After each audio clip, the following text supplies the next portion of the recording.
Les habla José Daniel Ferrer García, secretario ejecutivo de la Unión Patriótica de Cuba. Nos encontramos en la capital de nuestra nación, en Ciudad de La Habana. Con nosotros el abogado Ernesto Antonio Vera Rodríguez. Con él vamos a conversar sobre cuestiones de vital importancia para la causa a favor de la libertad y la democracia de Cuba.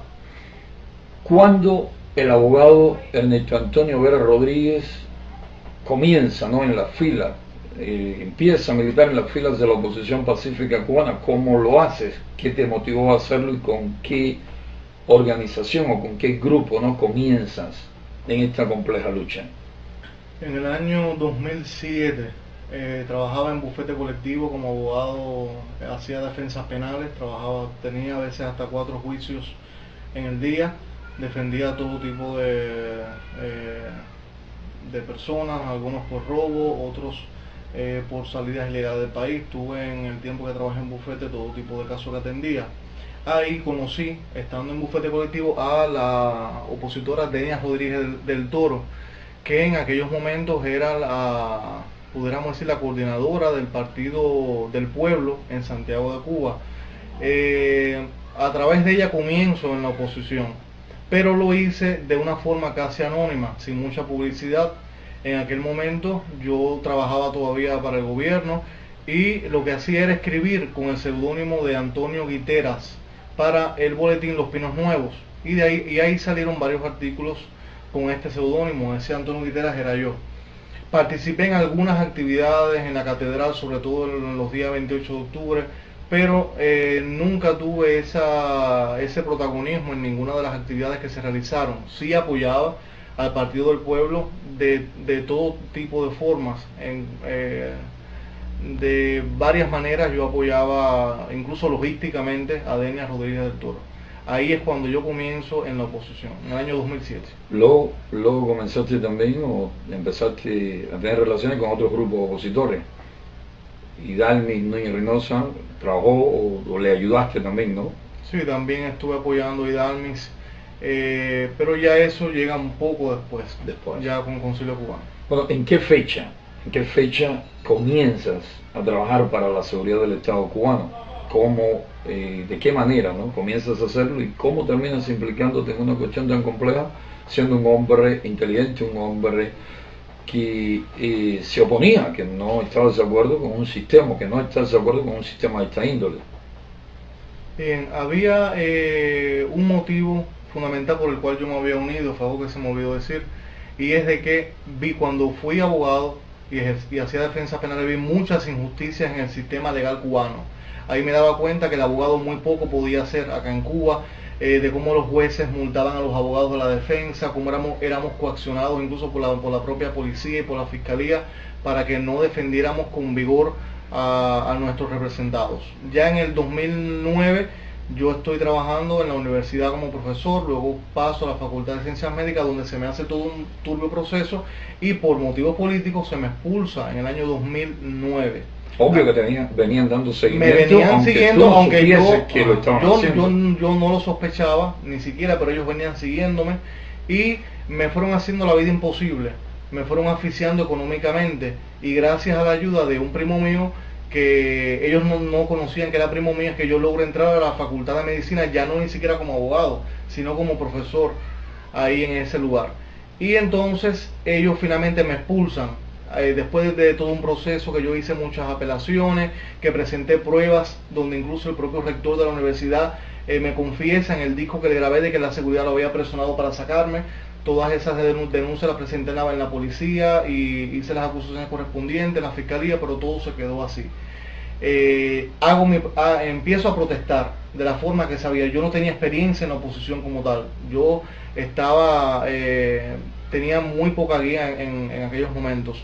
Hice algunas protestas públicas frente a la fiscalía, luego hice una huelga de hambre, perteneciendo todavía al Partido del Pueblo. Y cuando ya termina esta huelga de hambre, es que comienzan ellos a contactarme, pero lo hacen de una forma que yo no sabía que era la seguridad del Estado, sino que se hacen pasar por Guillermo Espinosa. que era Guillermo Espinosa, que me estaba llamando por teléfono, y sostienen algunos encuentros conmigo. Me decían de que yo no podía revelar nunca de que era Guillermo Espinosa, que tenía que hacer todo con mucha discreción, porque era un amplio movimiento que pensaba hacerse en Santiago de Cuba llamado 30 de noviembre. Yo no conocía nada de eso. Y nos encontramos en lugares públicos. Luego eso me llamó la atención porque tiene que ser en el Hotel Santiago, en ese tipo de lugares. Y lo que no sabía era que me estaban grabando, me estaban filmando todo el tiempo. Y el oficial que estaba haciendo eso era el oficial que se apoda por Carlos, que se llama Álvaro Ramos, creo. Era el oficial que se entrevistaba conmigo públicamente. Luego, esos videos son utilizados para chantajearme. Es decir, para cuando ya yo comienzo en la oposición, que allá sigo mi propia línea, es cuando yo fundo la Biblioteca Independiente de Uso María Loinás, cuando me llaman del exilio para que yo fuera el coordinador en la región oriental del Concilio Cubano. Cuando ya ellos ven ese potencial, las cosas que se iban a hacer, utilizan esos videos y otras amenazas para chantajearme, para obligarme a que yo trabajara para la seguridad del Estado. Ese es el motivo, es decir, es el chantaje y es la amenaza. No solamente mostrando unos videos que afectaban mi dignidad, para yo era alguien que comenzaba en la oposición. Yo no era una persona ya establecida, una figura establecida que podía desmentir. Yo comenzaba. Ellos me amenazaban de que iban a mostrar esos supuestos videos donde yo estaba conversando con ellos para demostrar de que yo era de la seguridad del Estado. Tú fuiste progresivamente víctima de uno de los tantos mecanismos que la policía política emplea para quebrantar o comprometer a un ciudadano. Y empecemos porque te empezaron a hostigar y a hacer la vida imposible laboralmente, es decir, privándote hasta del sustento. Logra a través de un familiar entrar a la facultad de medicina como profesor y allí también te hacen la vida imposible. Y luego, en un momento en que estás en una situación bastante difícil, como es una huelga de hambre, incluso sufres algo que no mencionaste ahora, pero que yo conocí al salir de prisión, es que alguien de la oposición te pone en una situación muy compleja, expulsándote de la fila del partido en ese momento, o del grupo, ¿no? En ese momento. Sí, justamente porque además de esto, quiero decir de que hay algo muy importante que decir. Por los motivos que se me expulsa del Partido del Pueblo no era porque mi huelga fuera falsa, puesto que el médico que me atendía diariamente y me hizo los análisis fue llevado por el propio presidente del Partido del Pueblo, que en aquel momento era o es Carmelo. Él es quien lleva ese médico. El médico lleva todos los análisis que demuestran que yo estaba en un estado crítico para los días que llevaba de huelga de hambre. Se me expulsa por el siguiente motivo y lo dijo así Carmelo públicamente en la resolución de la expulsión, porque yo estaba incitando a los activistas a que fueran más activos, valga la redundancia, como en huelga, a que protestaran en las calles, a que le hicieran a saber al pueblo de que yo estaba en huelga de hambre, y según él, eso era una indisciplina y conllevó a mi expulsión del Partido del Pueblo. Al yo quedarme desprotegido, no tenía ninguna, era un desconocido en aquellos momentos, es que la seguridad del Estado se aprovecha y es cuando ellos entran en acción inmediatamente. Ya posteriormente yo me doy cuenta, ya cuando aparece Guillermo Espinosa, el real Guillermo Espinosa, ya casi 2 semanas después de estos videos que me habían filmado. ¿Cómo aparece? Aparece diciéndome de que quería contactarme porque él era director de la Aplopres y se estaba interesando en el caso mío y quería entrevistarme. Ya ahí es cuando yo me di cuenta que era la seguridad del Estado. Y es cuando tenemos el primer encuentro, el que era teniente coronel Dorquis, en el edificio 18 plantas, en el tercer piso. Ahí tenemos en nuestro primer encuentro, donde él se muestra muy bondadoso al principio, cuando yo le digo ya de que yo nunca sería de la seguridad del Estado, nunca militaría con las mismas personas que me expulsaron de mi centro laboral y que me trajo tantas afectaciones emocionales y económicas también. Ellos me dicen de que yo iba a trabajar con ellos por mi inteligencia y por otras cosas, a las buenas o a las malas. Y empiezan a hacer todo tipo de chantajes con mi madre, que la podían matar, que podían matar a mi mamá. Yo soy hijo único, es importante que se sepa, yo no tengo familia, no tengo padres, no tengo hermanos, somos mi madre y yo solamente. ¿Tu padre es fallecido? Es fallecido ya hace años. Y que ellos iban a atentar contra la vida de mi madre, iban a sacarla del trabajo, iban a dejar, que ellos no sabían de dónde yo me iba a mantener. ¿Qué te mueve? ¿Qué te mueve a hacer en estos momentos pública esta compleja historia y por qué con la Unión Patriótica de Cuba? ¿Por qué con la UNPACU? Bueno, Es muy difícil para mí lo que yo estoy haciendo ahora. Es muy difícil, pero por primera vez, y aunque sea paradójico decirlo, y a pesar de todas las presiones que siento ahora en estos momentos, me siento libre. Y esa es la confesión. El que es cristiano lo sabe. En el momento que te estás confesando sientes vergüenza, y la siento ahora y la siento cuando lo conversé contigo ya anteriormente. Pero la confesión tiene algo, y es que obra el milagro de que tú te sientes libre. Y la confesión me hace libre. Y por eso yo estoy aquí hoy.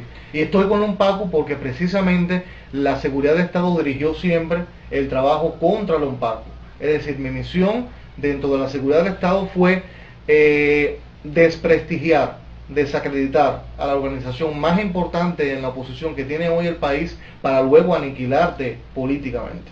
Esa era la misión mía y la misión que yo tenía a través de La Voz de Oriente en un principio, y luego a través del blog mío, Ernesto Guerra. A nosotros nos consta, porque nosotros también hacemos nuestra labor de inteligencia, que tú nunca hacías de buena gana lo que tú estabas haciendo. Tu cara, tus gestos, expresiones, manera de comportarte denotaban claramente de que tú no eras de esos poquísimos agentes que quedan por ahí que lo hacen porque creen que están haciendo algo correcto. Creo que ya nadie lo haría creyendo que está haciendo algo correcto. Y yo te aseguro que más que sentir pena, debes sentirte alegre, porque pena deben seguir sintiendo quienes no se atreven a dar este paso. Porque aquí de una u otra manera, aquí son cientos de activistas quienes en sus primeros pasos son encadenados a través de esos mecanismos infames que utiliza la policía política. Y son pocas las personas que comienzan en la oposición, que a menos que no tengan alguien, un buen consejero, alguien que le anime, que le ayude, a un amigo, un familiar muy cercano a ellos con ya bastante experiencia, generalmente de una u otra manera sucumben o caen en pasos de los cuales luego se arrepienten. ¿Por qué la policía política ataca tan fuerte de inicio? Porque ellos saben que después que la persona, no es una cuestión de valor, es una cuestión de experiencia más que de valor, que la persona cuando lleve ya un tiempo andando en esta compleja lucha, ellos no podrían lograr ese objetivo. Por eso comienzan en un inicio y por eso te vienen dando seguimiento, vienen acumulando elementos y cosas con los cuales luego pretenderán o intentarán chantajearte, presionarte. ¿Cuándo comienzan los ataques? ¿Cómo? ¿Quién se te acerca? ¿Quién te pide que ataque a la Unión Patriótica de Cuba? ¿Cómo organizaban, cómo elaboraban este tipo de ataques? Bien, esto fue una estrategia diseñada nacionalmente. Fue una estrategia que se diseñó, y la persona con la que yo tenía el mayor contacto y con la que teníamos las conversaciones y demás, era con el coronel Ernesto Samper, que es uno de los jefes, creo, de la seguridad que ha estado en el país, o el segundo. Era la persona con la que yo más diera contactos, y en Santiago de Cuba con el teniente coronel Dorque, pero principalmente con Samper, que es el que orienta esta línea de trabajo perfilada a desprestigiar, a desacreditarte, a desacreditarte a ti fundamentalmente como líder de Lompacu, como paso previo a la aniquilación política de esta organización a nivel nacional. ¿Este señor se trasladaba a Santiago a menudo? Se trasladaba a Santiago, tuvimos varios encuentros en Santiago de Cuba. Ya cuando yo vengo para La Habana, que salgo además huyendo porque no quería seguir perteneciendo ni trabajando para la ciudad del Estado, es la razón por la que yo vengo para La Habana, que igual fue horrible todas las cosas que me ocurrieron acá en La Habana con la ciudad del Estado. Y aquí igual los encuentros en la mayor parte, en la mayoría de las ocasiones fue con el coronel Ernesto Samper. ¿Dónde ocurrían estos encuentros? Estos encuentros ocurrían en casas de visita, ocurrían en su propio auto, en el auto en el que él anda. Eran los lugares. ¿Qué tipo de auto? ¿Un Jelly chino de esto? Verde, de color verde. Sí, casualmente lo vi en una ocasión previa a la visita del Papa, que se trasladó en ese vehículo hasta Santiago de Cuba. ¿A Santiago se trasladaba en ese vehículo o se iba en avión en algunas ocasiones? Sí, bueno, en esa ocasión, cuando la visita del Papa, se fue en ese vehículo verde. ¿Qué seudónimo usaban en tu caso? ¿Qué seudónimo tenías como agente de la seguridad del Estado? Jorge era tu seudónimo. Era Jorge. ¿Debías rendirle informes por escrito o solo verbalmente le dabas información de lo que te pedían? Bueno, mis relaciones con ellos fueron muy complicadas porque ellos sabían que de hecho ya ellos me decían a la mitad han sido 4 años ya desde el segundo año ya ellos me decían de que ellos estaban conscientes de que yo era un opositor, pero a ellos no les importaba la forma en que yo pensara, pero lo que les interesaba era que yo ejecutara sus órdenes y sus orientaciones, que no les importaba la forma en que yo pensara. Entonces era muy difícil. Hubo muchas veces que yo rompí con ellos, muchísimas veces yo desobedecí las órdenes. No todo lo que a mí se me dijo yo lo hice, al contrario, pienso que fue más lo que dejé de hacer que lo que hice para la seguridad del Estado. Por tanto, en un principio se me exigió en Santiago de Cuba que yo rindiera como un informe de cada cosa que se hacía, de cada cosa que se iba a hacer. Ya después de pasado un año ya yo no rendía ningún informe, ni les daba ningún informe. Era bastante, como me decían ellos, indisciplinado en lo que era la seguridad del Estado. Así que no se rendían informes. Los ataques contra mi persona y contra la UNPACU, ¿te lo daban ya redactado o te daban ciertas no, era matrices? yo quien los hacía, no. Era yo quien los hacía, lo que habían algunas directrices. Es decir, habían algunas directrices, es decir, algunas orientaciones de qué no podía faltar, o simplemente qué línea debía adoptar ese artículo. Pero el artículo, todos los artículos que salieron sobre la UNPACU o sobre las damas de blanco, eran redactados por mí. Sí, Nunca pero, nadie me entregó nada para que yo... Pero por ejemplo, en una ocasión publica que la Fundación Nacional Cubano Americana había roto con la UNPACU es información de inteligencia, claro, es información que me dan ellos, pero la redacción como tal de eso es mía. Ellos me dan, en el caso de este rompimiento, igual que de otras informaciones que me daban, muchas de ellas falsas, como lo de las tiendas tuyas, etcétera. Las fotos aquellas, tú las fuiste a buscar no, a las fotos me las entrega la seguridad del Estado. Ellos te me insiste mucho en la foto, que insiste en la foto es Aldo Rosado, de Nuevo Acción. Decía que insistía él me insistía en que había que encontrar esas fotos para publicarla en su blog. De Aldo Rosado vamos a hablar un poco más adelante. Háblame de otros oficiales con quien tuviste contacto por esos años, en estos 4 años, además del teniente coronel Dorqui, el teniente coronel o coronel Ernesto Samper. También había un mayor llamado Cristian, de acá de La Habana, que tuve varios contactos con él. También en Santiago de Cuba tuve contacto con Alejandro, que es el jefe de enfrentamiento, era el jefe de enfrentamiento allá en Santiago de Cuba. Esas fueron las personas con las que más... Plutín, Alexander, lo que con ahora... Plutín tuve encuentro en una ocasión, y con el teniente coronel Alexander tuve varios encuentros. Es el que está ahora al frente de lo que ellos llaman enfrentamiento. Sí. Con ese que has tenido algunos fuertes diálogos a raíz del rompimiento tuyo con ellos. Sin amenazas, veladas, que sabes a lo que te expones y todas esas cosas. Me mencionabas a Aldo Rosado. Durante todo este tiempo hemos visto que cuando escribías algo y salía en tu blog, inmediatamente personas como Aldo Rosado lo reproducían en Nueva Acción y no se cansaban de citarlo, de reproducirlo constantemente.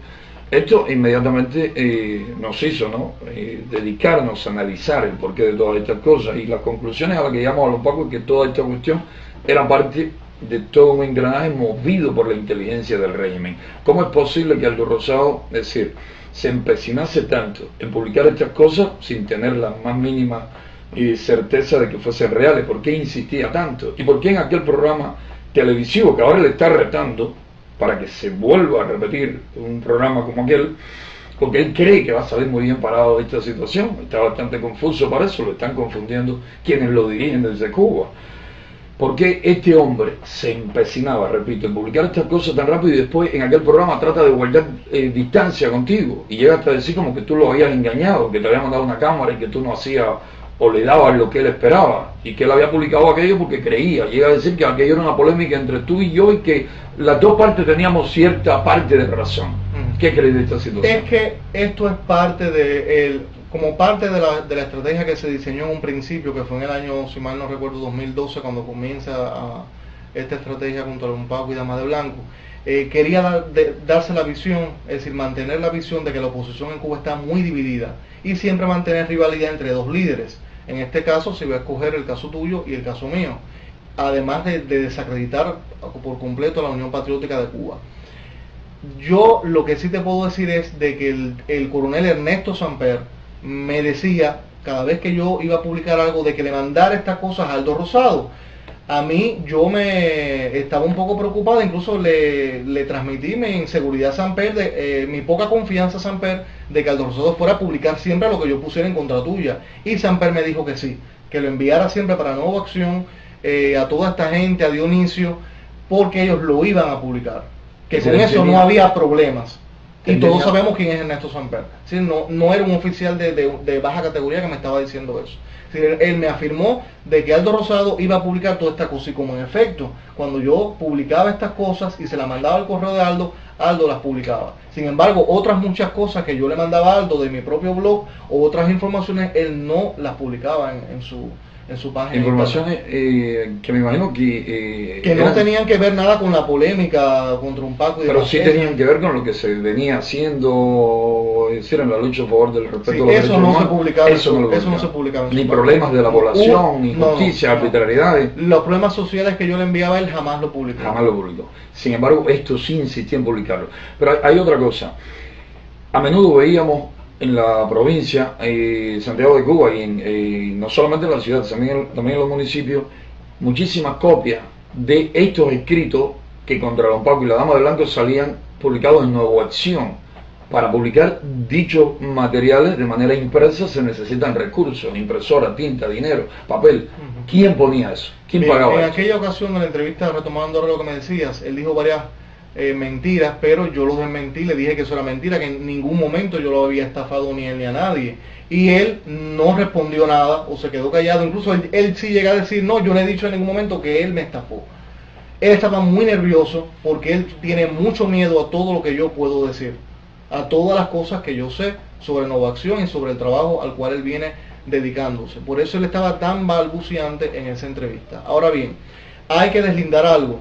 Las distribuciones que se hacían de estos materiales, algunos lo distribuía a la seguridad del Estado directamente. Es decir, que la seguridad del Estado se dedicaba a distribuir copias de Nueva Acción. Sí. Porque eso siempre nos extrañó. No sabíamos, no encontrábamos vínculos. De hecho, aparecían en Palma Soriano. Yo nunca me trasladé a Palma a ningún lugar. A Palmarito de Cauto. De madrugada. Yo nunca, eso no. Lo echaban por debajo de la puerta en horas de la madrugada. En ocasiones era la seguridad del Estado y en otras ocasiones eran activistas que hoy están en el exilio, como Raúl Ávila, que era una de las personas. Ávila Lozada se dedicaba a esta Ávila Lozada. Se fue como refugiado político, sin embargo, la familia Campa Almenares siempre afirmó que era agente de la seguridad del Estado. Se fue temprano. Era una persona muy adulona, acostumbraba a ir a Palmarito del Cauto, a como se dice en Oriente, a guataquear. Sin embargo, habían muchísimas informaciones de que se dedicaba a este tipo de cosas, pero no la pudimos comprobar y se fue del país sin que nosotros la comprobásemos. Ahora tú no Raúl y personas de su círculo se dedicaban a echar esto por debajo de la puerta de la madrugada. Tal es el caso de William Cepeda. William Cepeda también. El palmero William Cepeda. Él de hecho iba a mi casa a recoger las copias para distribuirlas. Para distribuirlas. También hemos visto como personas que para nosotros, sin ninguna duda, son personas comprometidas con la seguridad del Estado, en momentos críticos para ellos, porque nosotros decidíamos expulsarlos de nuestras filas o publicar de que estaban comprometidos con la seguridad del Estado, inmediatamente aparecían en tu casa, iban buscándote. Entonces siempre hemos tenido la duda, tú lo localizabas, lo buscabas, cómo ellos llegaban a ti, te decían si te lo iban a enviar, cómo era todo este proceso, qué había en toda esta cuestión. Bien. Hay que diferenciar aquí dos tipos de casos. Los casos sociales, que han ido a mi casa y que yo he puesto en el blog. Casos judiciales, que son personas que no para nada los manda la ciudad del Estado, simplemente han tenido acceso a mi blog, saben que yo soy un abogado y que los asesoro de manera gratuita.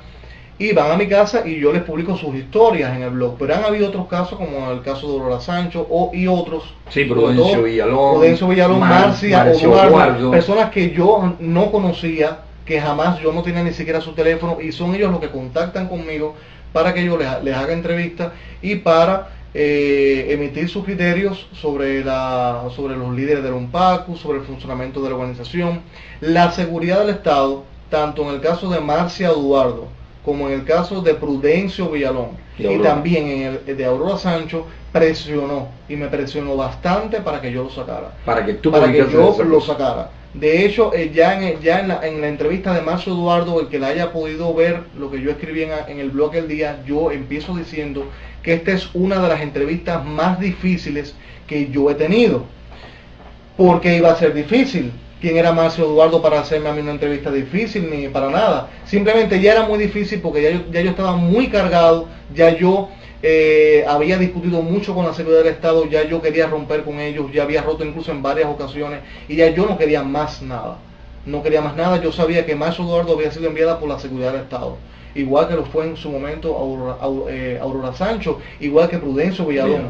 Prudencio se apareció en mi casa incluso para que yo divulgara o le creara un canal para las damas de blanco. Y me llamó la atención que si en aquel momento ya había cierto criterio dentro de la oposición de que yo estaba de alguna forma trabajando para la seguridad del Estado, él fuera a mi casa. ¿Por qué esa confianza conmigo? Si entre él y yo nunca había existido ningún tipo de vínculo de trabajo, él no pertenecía al CEPA, a mi organización, ¿por qué se dirigía a mí? No, él más bien decía compartir el criterio que teníamos en la UNPACUD, que trabajaba para la seguridad del Estado, y de la noche a la mañana los vemos, ¿no?, que comienza con un comportamiento raro. Claro, luego supimos el tipo de chantaje que la policía política le hacía. Hay una anécdota que me has contado de cómo luego que rompe con la policía política, a Marcio Eduardo le encomiendan una acción de provocación contra nosotros y Aurora te llama para que publiques, para que entreviste a Marcia. Tú te niegas, la mandas que vaya a otro lado, que si tiene alguna acusación que vaya con la policía, que eso no es cuestión tuya. Y entonces Aurora te insiste, una mujer que vive al día, que apenas tiene con qué alimentarse, de que ella ha buscado hasta el dinero para que tú publicases dicha entrevista. Sí, es importante que se sepa también de que el rompimiento mío ya definitivo con la policía política viene con la declaración de Venezuela. Fue un documento de mi propia iniciativa, de que fue redactado en Santiago de Cuba por el CEPA para apoyar la masacre que estaba haciendo el régimen de Nicolás Maduro contra los manifestantes, las muertes que habían. Y en aquellos momentos yo convoco a varias organizaciones para que firmaran este documento. Muchas se sumaron, actores de la sociedad civil, periodistas independientes de acá de La Habana, varias organizaciones de Santiago de Cuba. Y yo vengo para La Habana, entrego esta declaración, la policía política no lo quería, incluso me amenazó de llevarme a prisión. Finalmente yo logré entregar esto en la Embajada de Venezuela en La Habana, soy llevado a prisión, estuve 4 días en La Habana y soy ya deportado para Santiago de Cuba. Ya es definitivo y total el rompimiento mío con la seguridad del Estado, a partir de la declaración de Venezuela. En ese momento, hace unos días, hace solamente unos días, unas 2 semanas quizás, Marcio Eduardo llega a mi casa diciendo de que le han tirado por debajo de la puerta unas amenazas de muerte y de que ella cree de que eso proviene de la UNPACU. Viene a pedirme mi opinión. Yo le dije a ella en ese momento de que yo no tenía opinión. Y me pregunta de que qué tenía ella que hacer. Que ella quería saber mi opinión. Digo que yo no tenía ninguna, que ella era libre de hacer lo que ella entendiera. De que yo no tenía ni que publicarle eso en mi blog, porque mi blog no era una estación de policía ni una fiscalía para que las personas fueran a llevar sus quejas sobre este tipo de cosas.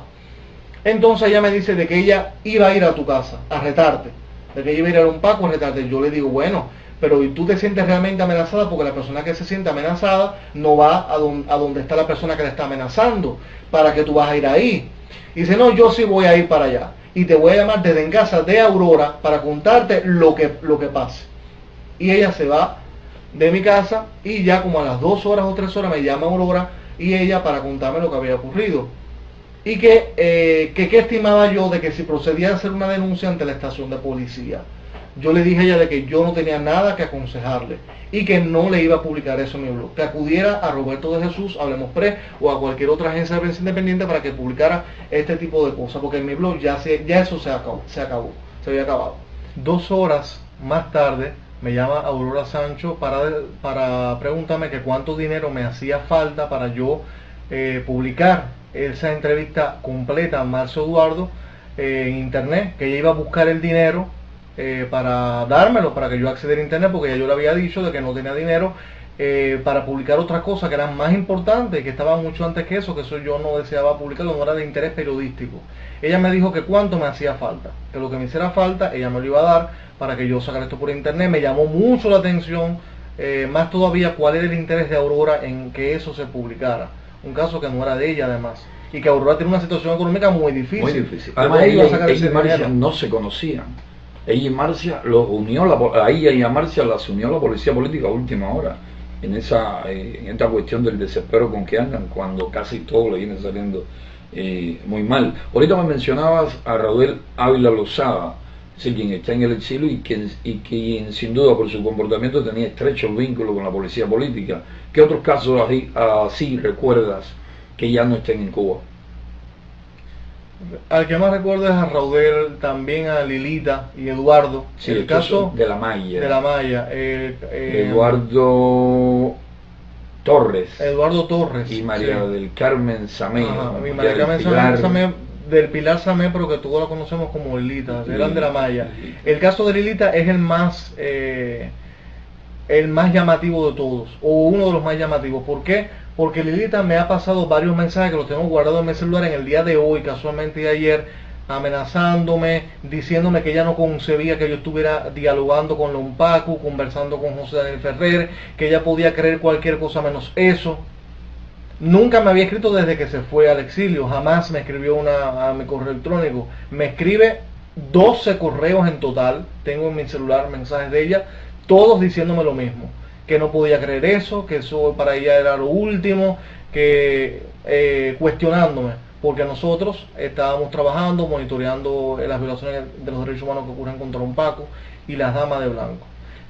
Para nosotros es un hecho de que el G2 cubano tiene una extensa red diseminada por territorio de los Estados Unidos y que muchos han ido como refugiados políticos, pero también tenemos casos que no tenemos pruebas para acusarlos de ser parte de la inteligencia castrista, de trabajar para la policía política o decir, para el G2 castrista.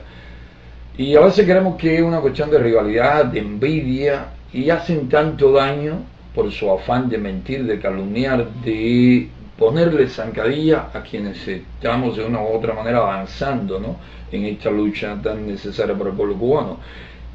¿Quiénes mencionarías, si te pregunto, personas exiliadas que mostrasen muchísimo interés en los ataques que por órdenes de la policía política tú escribías para Lompacu?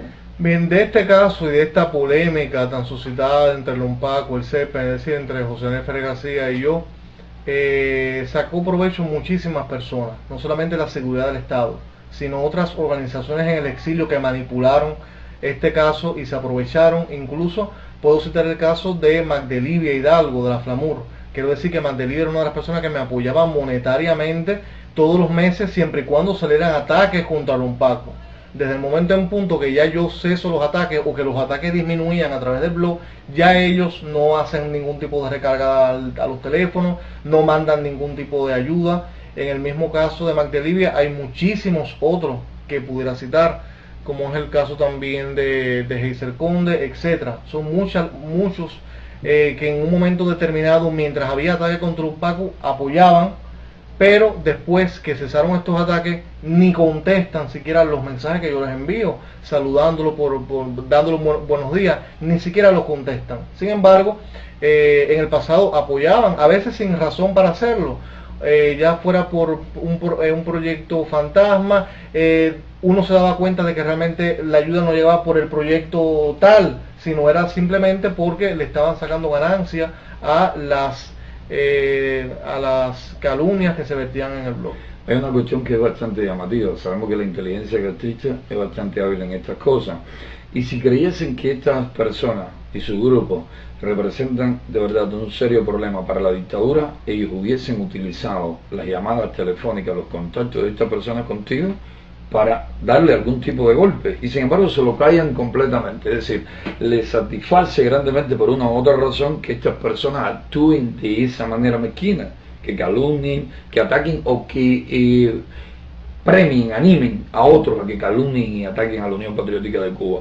Yo te preguntaría, porque en los días que venimos conversando, llevamos más de 20 días conversando, y esto es bueno para Alto Rosado, esto es bueno para el G2, que mientras ellos andaban moviendo desesperadamente sus fichas, nosotros hemos venido preparando una serie de asuntos que culminan hoy con esta entrevista, que quizás no salga con la calidad requerida porque no estamos ni siquiera en nuestros modestos estudios, en el lugar donde acostumbramos a filmar, estamos bien lejos de Santiago de Cuba. Tú también tienes un trabajo realizado con la experiencia de años ahí en Santiago de Cuba, y quizás en Santiago de Cuba pudiésemos hacerlo con mayor calidad. De hecho, agradecemos grandemente a los hermanos, a las personas que nos han facilitado el lugar, y hasta las luces estas que estamos usando ahora para podernos ver anticámara. Por la experiencia que he visto que tú has adquirido, tu inteligencia, las habilidades que tienes, yo te preguntaría algo, me gustaría saber tu opinión. ¿Qué crees que le hace más daño a la lucha pacífica a favor de la democratización de Cuba?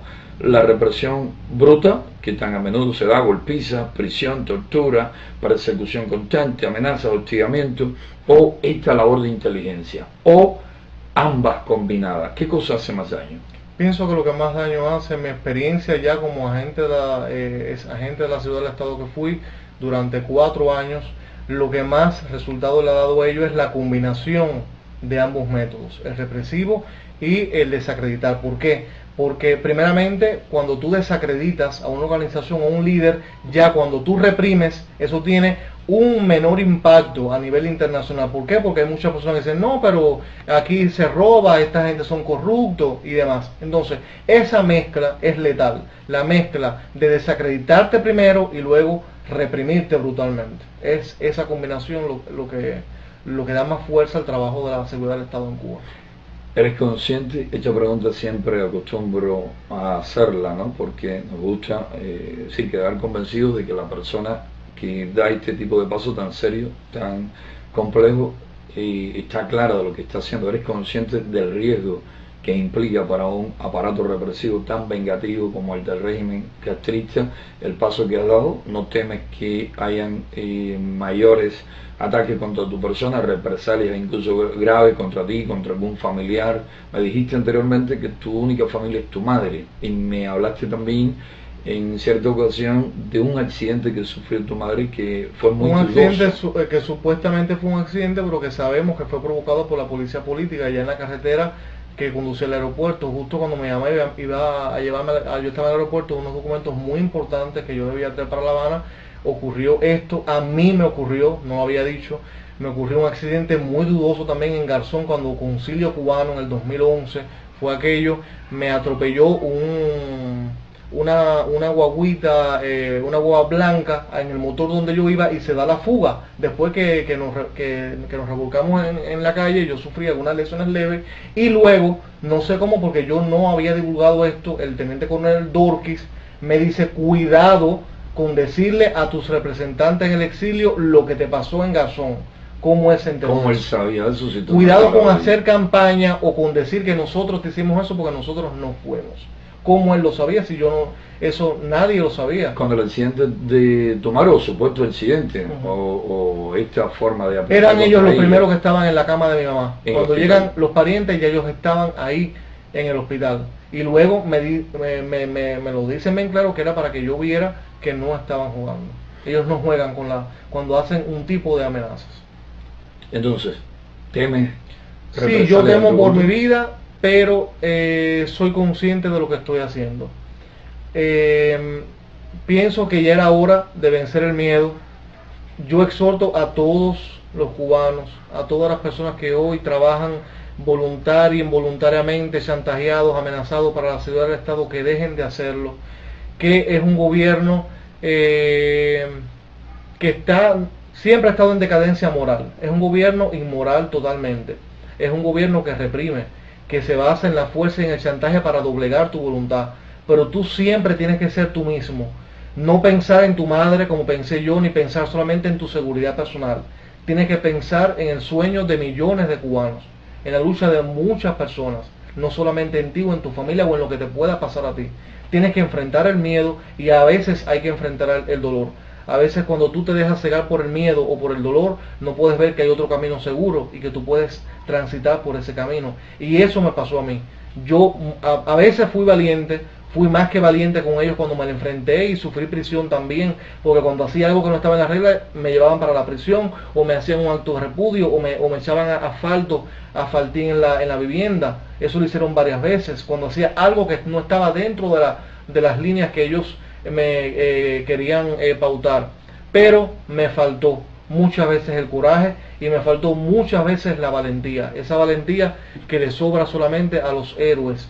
Y Cuba necesita de héroes, Cuba necesita de personas muy valientes que sepan enfrentar a estas personas y que yo lo único que espero, independientemente de lo que me pase, si me llevan a prisión, pase lo que pase, yo lo que espero que este testimonio sirva a muchas personas que se inician en la oposición, que son jóvenes, y es ahí cuando son más vulnerables a ser manipulados por la policía política. Cuando son jóvenes que comienzan en la oposición, que no saben, es ahí cuando ellos hacen su mayor labor. Que este sea un mensaje que les sirva a todos, no solamente a los que estamos aquí, sino a los que están en el exilio, que muchas veces manipulan lo que ocurre acá o se sirven despiadadamente de esto para sacar algún tipo de provecho personal. Para mí fue muy duro porque yo siempre te he admirado mucho. Desde que te conocí en un seminario que di en Palmarito de Cauto y que supe tu historia, siempre te admiraba. Era muy triste para mí y muy vergonzoso y cobarde y muchas cosas, tener que decir cosas en el Twitter que yo no sentía. Yo sufrí varias crisis de depresión cuando estaba en Santiago y cuando estuve en La Habana por esta cosa de la policía política, por tener que hacer cosas que yo no quería hacer, que iban contra mi voluntad. Pero hoy me siento algo feliz porque quiero reparar eso que hice en contra de mi voluntad y ayudar en todo lo que pueda a la oposición, a los UNPACO y a las personas que hagan realmente un trabajo serio por el cambio en Cuba. Yo te felicito por el paso que tú has dado y te aseguro que ni yo, ni creo que nadie en los UNPACO te guarda, ni te guardaría nunca el más mínimo rencor. Este paso que tú has dado deben darlo otros muchos por ahí que no se atreven a darlo. Ahí es donde está la gran diferencia y de hecho para los Aldos Rosado, para los Raúl Ávila y para otros estén en el exilio, estén en el exterior, estén en Cuba, aún están a tiempo. Cuando sí no va a haber tiempo para limpiar su imagen va a ser cuando se abran los archivos de la policía política y nos enteremos. El que pida disculpas después de que eso suceda tiene que saber que ya no tiene ningún valor. Valor tiene ahora, cuando se corre riesgo, cuando se corre peligro, decir la verdad, de enfrentar la tiranía, desenmascararla. Ahora es que es meritorio. Y más que ahora dedicarse a juzgar si fue cobarde o no fue cobarde Ernesto Vera, si hizo lo que debía o no lo hizo, vean el gesto, vean el paso que acaba de dar y pónganse en su lugar y analicen, ¿no?, todo lo que ha venido pasando en torno a su persona desde la posición en que él ha vivido, el acoso, la persecución, los problemas, las amenazas, estos accidentes que no dudo en lo más mínimo hayan sido preparados, planificados por la policía política. Nos consta la cantidad de accidentes y de atentados que preparan constantemente contra las personas, rectifico, que tienen el valor de enfrentárseles, que tienen el valor de oponerse, ¿no?, a tan infame régimen. Eso es lo que hay que tener en cuenta. Y adelantamos que quedan otras personas que le hemos pedido a Ernesto Vera no mencionar ahora y nosotros tampoco lo hemos querido hacer porque le vamos a dar una oportunidad. Sabemos que no son malas personas y le vamos a dar una oportunidad para que rectifiquen. Vamos a hablar con ellos personalmente y le vamos a demostrar que sabemos que están bajo el control de la policía política por temor, porque le chantajean, porque le presionan, porque le amenazan. Si no rectifican, entonces más adelante con todos los elementos daremos a conocer sus historias. Y a otros que están todavía no en una posición que nos resulta dudosa, en que parece que sí, pero no estamos completamente convencidos, tampoco hemos querido mencionarle. Vamos a seguir observándole. Y a esta cuestión le dedicamos el interés que venimos prestándole, le dedicamos especial atención porque sabemos lo compleja que es, sabemos el daño que causa a esta necesaria, justa y compleja, difícil causa, las personas que desaniman, las personas que dan información, las personas que mienten, que calumnian, siempre terminan haciéndole bastante daño a la causa. Cuando dan este paso, pues entonces el gesto en cuestión le redime por completo. Y esta invitación que hace Ernesto Vera la suscribo e invito también a los que de una u otra manera están bajo control, bajo chantaje, bajo presión, trabajando para los órganos represivos del régimen, a que se den cuenta de que bien vale la pena romper con esas cadenas, romper con ese yugo. Hasta los mismos agentes de la policía política están invitados a romper con los vínculos que tienen con tan oprobiosa tiranía. Servir a un régimen como el de los Castro es la peor cosa, el peor negocio que puede hacer cualquier ser humano. Cuando terminen huyendo con todo lo que le han robado al pueblo cubano para asegurar el futuro de millonarios, de sus hijos, de sus nietos, de sus tataranietos, cuando escapen no van a dejarle a sus esbirros ni siquiera lo necesario para que se hagan una cirugía plástica y se cambien de identidad. Aquí todo el mundo va a saber quién le hizo daño. De ahí, repito, mi insistencia en que están a tiempo, todavía pueden rectificar. Participé en algunas actividades en la catedral, sobre todo en los días 28 de octubre, pero nunca tuve ese protagonismo en ninguna de las actividades que se realizaron. Sí apoyaba al Partido del Pueblo de todo tipo de formas, de varias maneras. Yo apoyaba incluso logísticamente a Denia Rodríguez del Toro. Ahí es cuando yo comienzo en la oposición, en el año 2007. Luego comenzaste también o empezaste a tener relaciones con otros grupos opositores. Y Dalmis Núñez Reynosa trabajó o le ayudaste también, ¿no? Sí, también estuve apoyando a Idalmis, pero ya eso llega un poco después. Ya con Concilio Cubano. Bueno, ¿en qué fecha comienzas a trabajar para la seguridad del Estado cubano? ¿Cómo, de qué manera, ¿no? comienzas a hacerlo y cómo terminas implicándote en una cuestión tan compleja, siendo un hombre inteligente, un hombre que se oponía, que no estaba de acuerdo con un sistema, que no está de acuerdo con un sistema de esta índole? Bien, había un motivo fundamental por el cual yo me había unido, fue algo que se me olvidó decir, y es de que cuando fui abogado y hacía defensa penal, vi muchas injusticias en el sistema legal cubano. Ahí me daba cuenta que el abogado muy poco podía hacer acá en Cuba, de cómo los jueces multaban a los abogados de la defensa, cómo éramos coaccionados incluso por la propia policía y por la fiscalía para que no defendiéramos con vigor a nuestros representados. Ya en el 2009 yo estoy trabajando en la universidad como profesor, luego paso a la Facultad de Ciencias Médicas, donde se me hace todo un turbio proceso y por motivos políticos se me expulsa en el año 2000.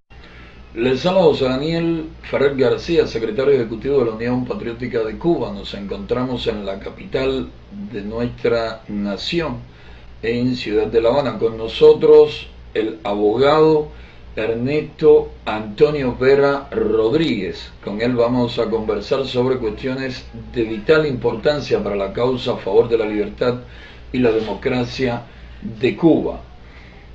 ¿Cuándo el abogado Ernesto Antonio Vera Rodríguez comienza, ¿no?, en la fila, empieza a militar en las filas de la oposición pacífica cubana? ¿Cómo lo haces? ¿Qué te motivó a hacerlo y con qué organización o con qué grupo, ¿no?, comienzas en esta compleja lucha?